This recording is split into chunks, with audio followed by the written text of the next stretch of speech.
Welcome to Shanu சமையல். இந்த வீடியோவில் 5 விதமான லட்டு ரெசிபிஸ் எப்படி பண்ணுறதுன்னு பார்க்கலாம். ஜவ்வரிசியை வச்சு நல்ல வாயில் கரையிற மாதிரி ஒரு சூப்பர் டேஸ்டியான லட்டு எப்படி பண்ணுறதுன்னு பார்க்கலாம். இது பண்ணுறதுக்கு நான் வந்து ஒரு 1/2 கப் அளவுக்கு மாவு ஜவ்வரிசி எடுத்துக்க போகிறேன். நைலான் ஜவ்வரிசி எடுக்கக்கூடாது, இந்த மாதிரி மாவு ஜவ்வரிசி தான் இது கரெக்டாக இருக்கும். இது வந்து 1/4 கப் அளவு. இது நல்ல ஒரு அடிகனமான பேனில் சேர்த்துக்கலாம்.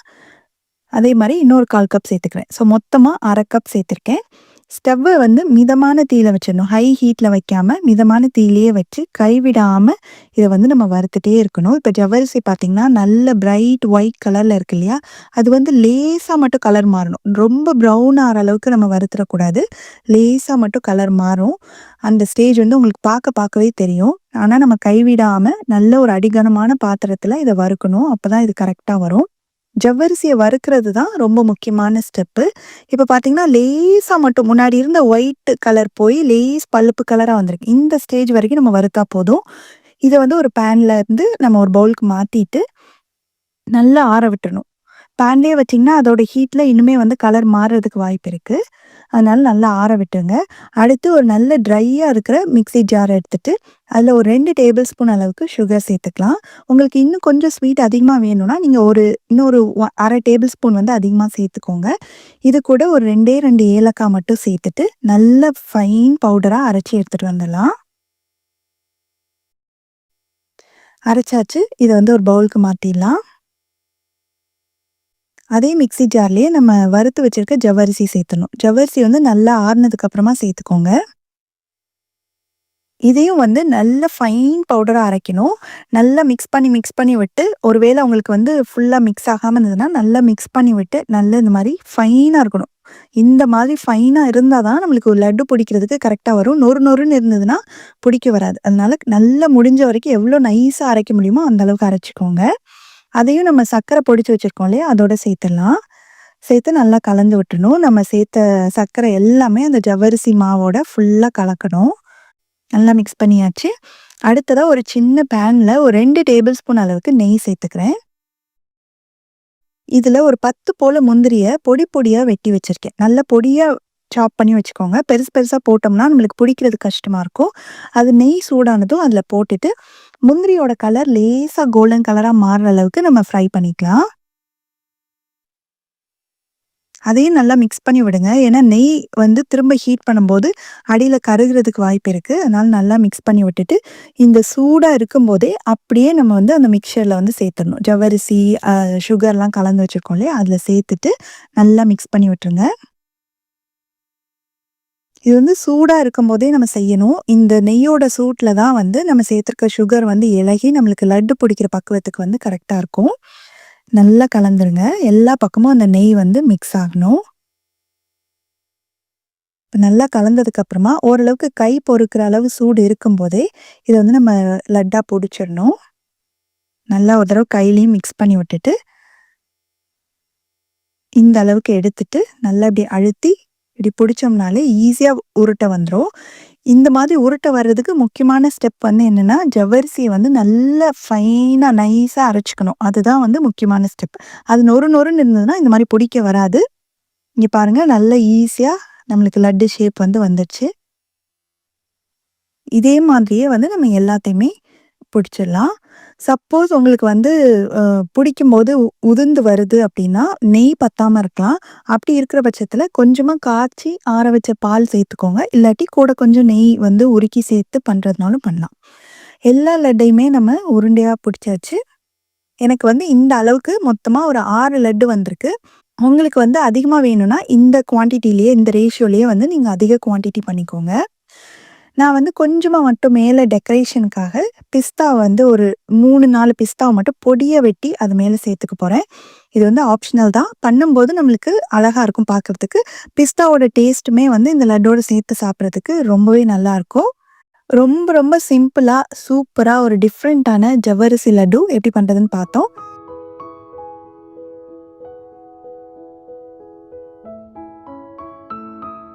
ரொம்ப சுவையான சத்தான பாசிப்பருப்பு உருண்டை எப்படி பண்ணுறதுன்னு பார்க்க போகிறோம்.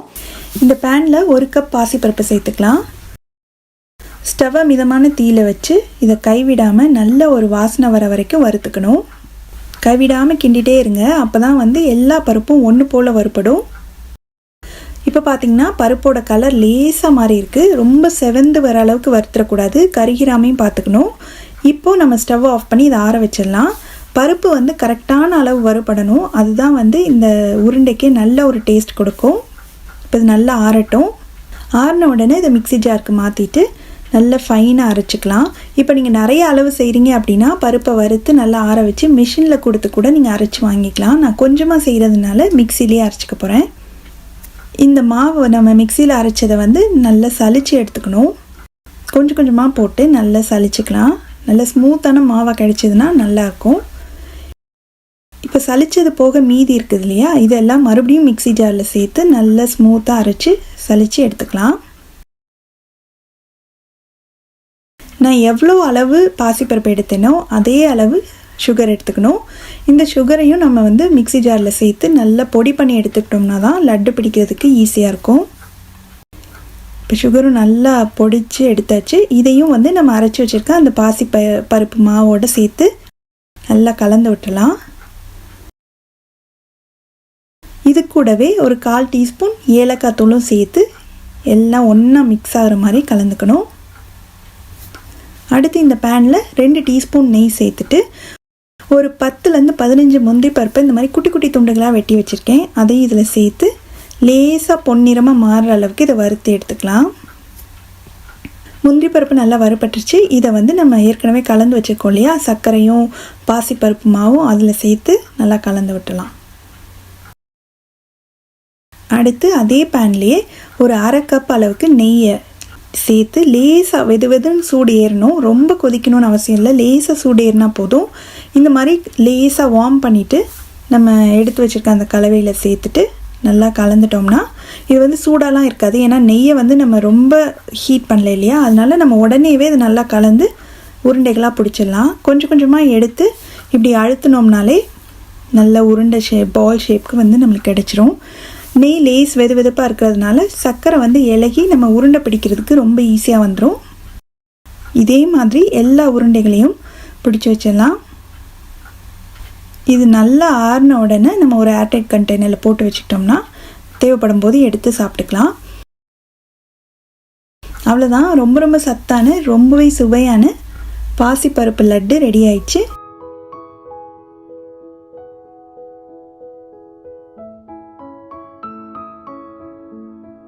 எள்ளு வேர்க்கடலை சேர்த்து ரொம்ப ரொம்ப டேஸ்டியான ஹெல்த்தியான ஒரு லட்டு எப்படி பண்ணுறதுன்னு பார்க்கலாம். ஒரு பேனை சூடு பண்ணிவிட்டு அதில் 1/2 கப் அளவுக்கு வெள்ளை எள் சேர்த்துக்கலாம்.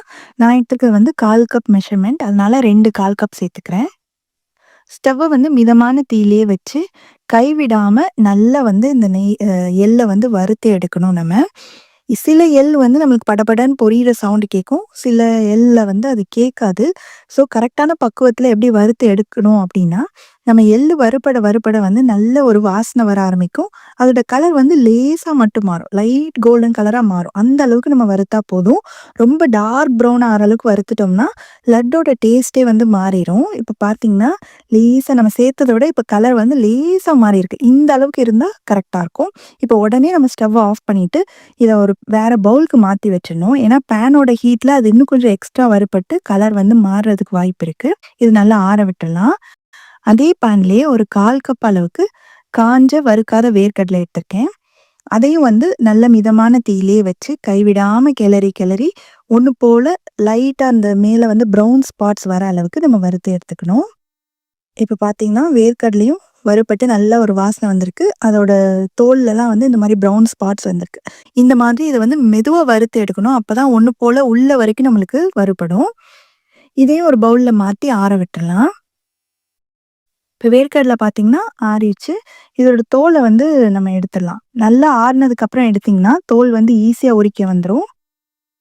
இந்த மாதிரி எல்லா வேர்க்கடலையோட தோலையும் நம்ம உரித்து தனியாக எடுத்து வச்சிடலாம். நீங்கள் ஏற்கனவே வறுத்து தோல் உரித்த வேர்க்கடலை இருந்ததுன்னா அதையே கூட நீங்கள் இதே மாதிரி 1/4 கப் அளவுக்கு அளந்து எடுத்துக்கலாம்.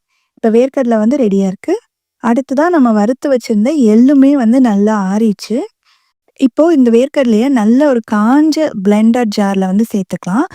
கொஞ்சம் கூட ஈரம் இருக்கக்கூடாது, அந்த மாதிரி ஒரு ஜாரில் சேர்த்துக்கோங்க. இதை வந்து பல்ஸ் மோடில் விட்டு விட்டு ஹை ஸ்பீடில் நம்ம அரைக்கக்கூடாது. பல்ஸ் மோடில் விட்டு விட்டு அது நல்லா பவுடர் ஆகிற மாதிரி நம்ம அரைச்சிக்கலாம். இப்போ இதை அரைச்சாச்சு. இதை ஒரு பவுலுக்கு மாற்றிட்டு நம்ம எடுத்து வச்சிருந்தோம் இல்லையா, வறுத்து எடுத்து வச்சிருந்த எள்ளுமே வந்து நல்லா ஆறிடுச்சு. நல்லா ஆறினதுக்கு அப்புறமா தான் அதை செய்யணும். இதையும் அந்த பிளெண்டர் ஜாரில் சேர்த்துட்டு நம்ம வேர்க்கடலை எப்படி அரைச்சோமோ அதே மாதிரி தான் இதையுமே வந்து ஹை ஸ்பீடில் நம்ம அரைக்காமல் பல்ஸ் மோடில் கொஞ்சம் கொஞ்சமாக ஆஃப் பண்ணி அரைச்சோம்னா அது நல்ல ஒன்று போல் நம்மளுக்கு பவுடர் ஃபார்மில் கிடைக்கும். இப்போ எள்ளுமே வந்து நல்லா அந்த மாதிரி அரைச்சாச்சு. பவுடர் மாதிரி இருக்குது பாருங்கள். பல்ஸ் மோடில் அரைச்சிங்கன்னா தான் இந்த மாதிரி வரும். இது கூட வந்து நான் ஒரு 1/2 கப் அளவுக்கு பொடி பண்ண வெல்லம் சேர்க்குறேன். இப்போ ஃபஸ்ட்டு ஒரு 1/4 கப் சேர்த்தேன். இப்போ இன்னொரு 1/4 கப் சேர்த்துருக்கேன். இதை வந்து நம்ம ஃபஸ்ட்டு இதே மாதிரி பல்ஸ் மோட்லேயே நம்ம விட்டு விட்டு அரைச்சி எடுத்துகிட்டு வந்துடலாம். சப்போஸ் எள்ளும் வெல்லமும் ரொம்ப மிக்ஸ் ஆகாமல் இருந்ததுன்னா இடையில ஆஃப் பண்ணி நல்லா கலந்து விட்டுட்டு ஸ்பூனை வச்சு நல்லா மிக்ஸ் பண்ணி விட்டுட்டு திரும்ப அதே மாதிரி பல்ஸ் மோடில் அரைச்சி எடுத்துக்கோங்க. இப்போ ஓரளவுக்கு நல்லா மிக்ஸ் ஆகிருக்கு. இதெல்லாம் மறுபடியும் ஸ்பூனில் ஒரு தடவை மிக்ஸ் பண்ணி விட்டுடலாம். இது கூட நம்ம பொடி பண்ணி வச்சுருக்க வேர்க்கடலையும் சேர்த்துடலாம். இதை சேர்த்ததுக்கு அப்புறமா பல்ஸ் மோடில் தான் அரைக்கணும். மறுபடியும் பல்ஸ் மோடில் கொஞ்சம் கொஞ்சமாக மிக்ஸ் பண்ணி அரைச்சிக்கலாம். இடையில வந்து உங்களுக்கு மிக்ஸ் ஆகாத மாதிரி இருந்ததுன்னா ஆஃப் பண்ணி மறுபடியும் இந்த மாதிரி ஸ்பூனை வச்சு நல்லா கலந்து விட்டு மறுபடியும் பல்ஸ் மோடில் அரைச்சி எல்லாம் ஒன்றா மிக்ஸ் ஆகிற அளவுக்கு அரைச்சி எடுத்துக்கோங்க. அரைச்சாச்சு. இப்போ இதை வந்து ஒரு பவுலுக்கு மாற்றிடலாம். இந்த மிக்சரே வந்து அவ்வளோ ஒரு வாசனையாக இருக்கும். இப்போ இதை வந்து நல்லா கட்டிகள்லாம் இருந்ததுன்னா அது எல்லாத்தையும் உதுத்து விடுற மாதிரி நல்லா ஒன்றா மிக்ஸ் பண்ணிக்கணும். நம்ம உருண்டை பிடிக்கிறதுக்கு முன்னாடி இது நல்லா மிக்ஸ் பண்ணிக்கோங்க ஒரு தடவை. நல்லா கலந்து விட்டதுக்கு அப்புறமா நம்ம கை கொள்கிற அளவுக்கு இந்த மிக்சரை எடுத்துட்டு இப்படி அழுத்தி பிடிச்சிங்கனாலே வந்து ஈஸியாக உருண்டை பிடிக்க வந்துடும். இப்படி அழுத்தி பிடிக்க வந்து நம்ம எள்ளுலையும் வேர்க்கடலையிலையுமே வந்து எண்ணெய் தன்மை இருக்கிறதுனால அந்த இதுலேயே வந்து இது நல்லா ஈஸியாக உருண்டை பிடிச்சிடலாம். நம்ம எக்ஸ்ட்ரா நெய்யோ எதுவுமே சேர்க்க தேவையில்லை. வெறும் இந்த 3 பொருள் வச்சே நம்ம ஈஸியாக செஞ்சிடலாம். எவ்வளோ ஈஸியாக உருண்டைகளாக வந்துச்சு பாருங்கள். இதே மாதிரியே நம்ம வந்து எல்லாத்தையுமே ஒரே சைஸ் பால்ஸாக வந்து அப்படியே உருண்டை பிடிச்சி வச்சிடலாம். எல்லாத்தையுமே உருண்டைகளாக உருட்டியாச்சு. எனக்கு நான் எடுத்திருந்த மெஷர்மெண்ட்ஸ்க்கு வந்து ஒரு 6லேருந்து 7 லட்டு கிடச்சிது. உங்களுக்கு அதிகமான குவான்டிட்டி வேணும்னா நீங்கள் இதே வந்து அப்படியே மல்டிப்ளை பண்ணிக்கோங்க இந்த ரேஷியோவையே.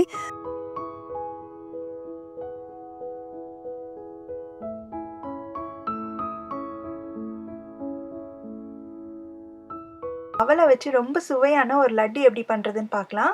இதுக்கு ஒரு பாத்திரத்தை சூடு பண்ணியிருக்கேன். அதில் ஒரு 1/2 கப் அவல் சேர்த்துக்கலாம். நான் இன்றைக்கி எடுத்துருக்கிறது வந்து கெட்டியான வெள்ளை அவல். இதுக்கு பதிலாக நீங்கள் சிகப்பு அவலும் சேர்த்துக்கலாம். அது இன்னுமே ரொம்ப சத்தாக இருக்கும். அவல் சேர்த்ததுக்கப்புறமா இதை நல்லா வறுத்துக்கணும்.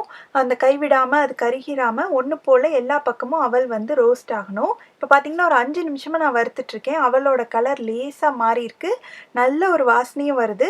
இந்த மாதிரி ஒன்று போல் நல்லா வறுத்து எடுத்துக்கணும். இது ரொம்ப முக்கியம். இந்த லட்டோட டேஸ்ட்டே அவல் எவ்வளோ தூரம் நம்ம வறுக்கிறோன்றதுல தான் இருக்குது.